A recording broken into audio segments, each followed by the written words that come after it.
السلام علیکم ورحمۃ اللہ وبرکاتہ. آپ کیسے ہیں؟ خیریت سے ہیں انشاءاللہ. یہ جو میں نے حدیث کا اسکرین شاٹ بھیجا ہے نا 2751 صحیح مسلم, اس کے بارے میں ذرا تھوڑا سا مجھے وضاحت کروا دیں ذرا علماء سے, کیونکہ مجھے تھوڑا سا کنفیوژن ہے, کیونکہ میرے ایک دوست نے مجھے فارورڈ کیا ہے, تو پلیز جزاک اللہ خیر. نحمدہ و نصلی علی رسولہ الکریم, اما بعد. آپ دیکھ رہے ہیں نو ٹی وی جدہ اور میں ہوں آپ کا دوست, آپ کا ہوسٹ محمد عاقل. نادر صدیقی ہیں کراچی سے, اور ایک پوسٹ انہوں نے بھیجی ہے. ایز یوجول میں آپ سے بھی درخواست کروں گا, اگر آپ کوئی پوسٹ بھیجتے ہیں یا کوئی ویڈیو بھیجتے ہیں یا کوئی آڈیو بھیجتے ہیں کسی دوسرے آدمی کی, تو اس میں کیا آپ جاننا چاہتے ہیں پلیز اپنی آواز سے ہمیں ریکارڈ کر کے بھیجیں. یہ مت کہیں کہ اس کی آپ تصدیق کر دیجئے, نہ جانے کون سا مسئلہ ہے جو آپ جاننا چاہ رہے ہوں گے اور میں کہیں ادھر ادھر کی بات کروں تو آپ پھر ناراض ہوں گے. اس لیے آپ پرٹیکولرلی جو جاننا چاہ رہے ہیں, جیسے نادر سے میں نے کہا, نادر نے اپنے سوال کو واضح کر دیا ہے, تو ایسے ہی میں آپ سے بھی گزارش کرتا ہوں کہ آپ ویڈیو اگر کوئی بھیجتے ہیں, بہت سے لوگ مفتی طارق مسعود صاحب کی ویڈیو بھیجتے ہیں, اس کا جواب دے دیجئے. بھائی آپ کیا سوال ہے یہ اپنی زبان سے آپ ہمیں بتائیے تاکہ ہم اس کا جواب دے سکیں.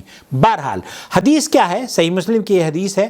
کہتے ہیں کہ ثابت نے مطرف سے, انہوں نے حضرت عمران ابن حسین رضی اللہ تعالی عنہما سے روایت کی کہ رسول اکرم صلی اللہ علیہ وسلم نے ان سے یا کسی اور آدمی سے فرمایا کہ تم نے شعبان کے وسط میں روزے رکھے؟ اس نے جواب دیا نہیں. آپ صلی اللہ علیہ وسلم نے فرمایا جب تم روزے ختم کر لو تو 2 دن کے روزے رکھنا. جب تم روزے ختم کر لو تو 2 دن کے روزے رکھنا. اس حدیث کو امام مسلم نے نقل کیا ہے, اور اس میں جو لفظ استعمال کیا ہے الصمت من سرر شعبان قال لا فإذا افطرت فصم یومین. اب یہاں سوال یہ پیدا ہوتا ہے کہ اس سے الصمت من سرر شعبان, یہ سرر کا جو لفظ ہے اس کو دراصل بہت سے اہل علم نے اپنی غلط فہمی کی وجہ سے نصف شعبان کو چسپا کر دیا ہے کہ یہ نصف شعبان کی بات کی جا رہی ہے, جبکہ سعودی عرب کے کبار علماء اس بات پر متفق ہیں کہ یہ نصف شعبان کی بات یہاں نہیں ہو رہی ہے. میں آپ کو خالد المصلح کی گفتگو پیش کروں گا, لیکن اس سے پہلے جو حدیث میں بات کی گئی ہے وہ دراصل حضرت عمران بن حسین رضی اللہ تعالی عنہ یا کوئی دوسرے صحابی ہیں, ان سے آپ علیہ السلام نے جو دریافت کیا ہے وہ ان روزوں کے بارے میں ہیں جو کہ عادتاً روزے رکھنے کے وہ عادی تھے. رمضان شعبان کے مہینے میں دراصل بالکل اخیر میں روزہ رکھنے کی ممانعت اس لیے ہے کہ اگر آپ یہ سمجھتے ہیں کہ احتیاطاً ہم رمضان نہ چھوٹے ہم سے تو ہم 1 یا 2 دن کا روزہ رکھیں, تو اس کی ممانعت اللہ کے رسول صلی اللہ علیہ وسلم سے ذکر کی جاتی ہے. لیکن کیا دوسرے مہینوں میں اللہ کے رسول صلی اللہ علیہ وسلم سے ایسی کوئی حدیث موجود ہے؟ نہیں. اور اس شعبان کے مہینے میں بھی جو لوگ عادی ہوتے ہیں, جیسے پیر اور جمعرات کا روزہ رکھنے کے لیے عادی ہوتے ہیں, یا کسی خاص نظر کے یا کوئی خاص روزے آپ رکھتے ہیں, تو اس کے لیے دراصل یہ حدیث ہے. اور اس کے بارے میں ڈاکٹر خالد المصلح کیا فرما رہے ہیں وہ میں اختصار سے آپ کی خدمت میں پیش کروں گا.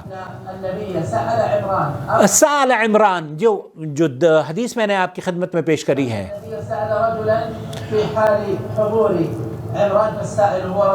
اللہ کے رسول صلی اللہ علیہ وسلم نے حضرت عمران بن حسین کی موجودگی میں ایک صحابی سے پوچھا, یا حضرت عمران بن حسین سے پوچھا, ابا فلان, آپ نے فرمایا سرر هذا الشهر, وہی لفظ وہی حدیث جس کی تشریح بھائی نادر کراچی سے جاننا چاہ رہے ہیں.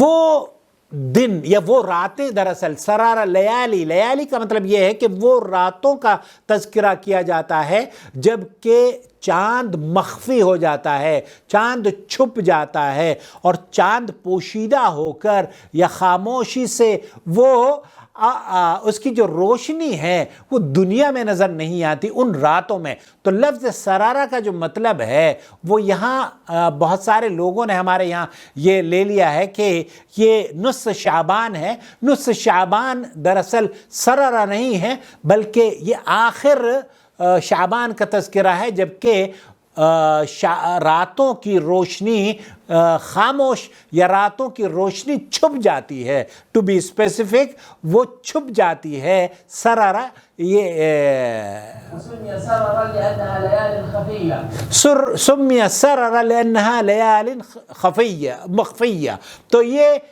چھپی ہوئی راتیں ہیں، اسی لیے اس کو سرر سے اللہ کے رسول صلی اللہ علیہ وسلم نے لفظ استعمال کیا ہے۔ يخفى فيها الشيء فلا يرى. یخفی فیہا شیء فلا یرا، تو ان راتوں میں جب کہ تاریکی ہو جاتی ہے کچھ نظر نہیں آتا۔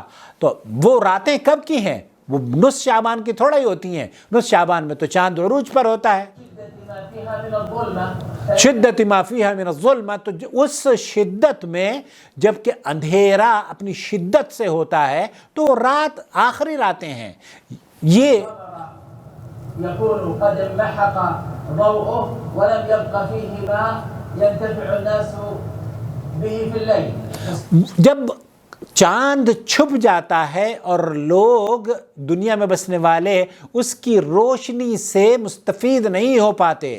سررا لأجل هذا. سمی سررا لأجل هذا، تو جب چاند چھپ جاتا ہے، روشنی ختم ہو جاتی ہے، تو ان راتوں کو سرارہ سے اللہ کے رسول صلی اللہ علیہ وسلم نے تعبیر کیا ہے۔ تو یہ تذکرہ منتصف اللیل کا نہیں ہے، یہ تذکرہ ہے اس راتوں کا جو کہ آخر میں آئی ہیں، اور وہ آخری راتیں جو ہوتی ہیں اس کے بارے میں اگر کوئی شخص عادت ہو کسی کی کہ وہ روزے رکھے، ہر مہینے کے اخیر میں بہت سے لوگوں کو جمعرات کا روزہ رکھنا نبی کریم صلی اللہ علیہ وسلم کی سنت کے مطابق رکھتے ہیں، بہت سے لوگ شروع اور آخر کے دنوں میں رکھتے ہیں، بہت سے لوگ منتصف یا نصف کسی بھی مہینے کے بیچ میں 13، 14، 15 کے روزہ رکھتے ہیں۔ تو یہ سارے کے سارے روزے اگر آپ عادتاً روزہ رکھنے کے عادی ہیں یا کوئی ایسا روزہ رکھتے ہیں جو کہ آپ نے منت مانی ہے، یا آپ چھوٹے ہوئے روزے رکھتے ہیں اپنے وہ روزے جو آپ پر فرض ہیں، تو اس میں کوئی ممانعت نہیں ہے۔ تو یہ یہاں جو تذکرہ کیا جا رہا ہے وہ تذکرہ ہو رہا ہے ان راتوں کا جب کہ چاند چھپ جاتا ہے۔ سرارہ سے مراد یہی عرب کے لوگ یہی سمجھتے ہیں۔ اب ہمارے یہاں چونکہ بہت سے اہل علم کا موقف یہ ہے کہ ان راتوں سے مراد شعبان کی نصف رات ہے، جبکہ شعبان کی نصف رات تو 14ویں کا چاند اپنے عروج پر ہوتا ہے۔ اس لیے صحیح بات صحیح مسلم کی وہ یہی ہے کہ یہ آخری ان راتوں کی بات کی جا رہی ہے یا ان روزوں کی بات کی جا رہی ہے جو کہ حضرت عمران بن حسین رضی اللہ تعالی عنہ نے اس حدیث سے نقل کی ہے۔ یا تو عادتاً وہ روزے آپ رکھتے ہوں گے، لیکن یہ نصف شعبان کی بات ہرگز نہیں ہے۔ نصف شعبان میں روزہ رکھنا، نصف شعبان میں عبادت کرنا اور راتوں کو جاگ کر اسے مردوں کی عید تصور کرنا، یہ تو گمراہ کن بات ہے۔ اعوذ باللہ کہ مردے نکل کے اپنے گھروں میں آتے ہیں۔ ذرا اپنے ذہن میں بٹھائیے، اللہ تعالیٰ نے مردوں کے لیے 2 جگہ بنائی ہیں، علیین ہے، سجین ہے۔ علیین میں نیک روحیں رہتی ہیں، اللہ کے انعامات حاصل کر رہی ہیں۔ وہ جنت کو چھوڑ کر پاکستان کے کراچی میں جہاں پر بارش، کیچڑ، بدبو، کوڑا کرکٹ سب جمع ہے، دلی میں، لاہور میں، سب وہاں آنے کی کیا کوئی تک نہیں بنتا، اور وہ کیسے آئیں گی نعمتیں اللہ کی جنت کو چھوڑ کر؟ اسی طریقے سے وہ روحیں اگر وہ علیین میں نہیں ہیں تو پھر کہاں ہیں؟ وہ سجین میں ہیں۔ تو وہ سجین سے فرشتوں کو دھوکہ دے کر کیسے اپنے گھروں میں آ سکتی ہیں؟ تو یہ بھی سوچئے نا ذرا، کیا فرشتے ان کو اس بات کی مہلت دے دیں گے؟ یہاں کے قیدی تو رشوت دے کر آ جاتے ہیں جیلوں میں، وہاں وہ لوگ فرشتے اللہ کی نافرمانی نہیں کرتے، وہ کسی کو نہیں چھوڑتے. اس لیے یہ دونوں نہ روحیں اچھی آتی ہیں نہ روحیں بدکار یا بری روحیں جنت اور جہنم سے نکل پاتی ہیں. تو اپنا بہت خیال رکھیں. اور شعبان کے مہینے کی کوئی فضیلت نہیں ہے، اس لیے آپ نصف شعبان کی جو عبادت کا تصور لے کر بیٹھے ہیں وہ بہرحال درست نہیں ہے. واللہ تعالی عالم. وصلی اللہ علی نبینا محمد وعلی آلہ وصحبہ اجمعین. والسلام علیکم ورحمۃ اللہ وبرکاتہ. الله ولي الذين آمنوا يخرجهم من الظلمات إلى النور والذين كفروا أولياؤهم الطاغوت يخرجونهم من النور إلى الظلمات أولئك أصحاب النار هم فيها خالدون.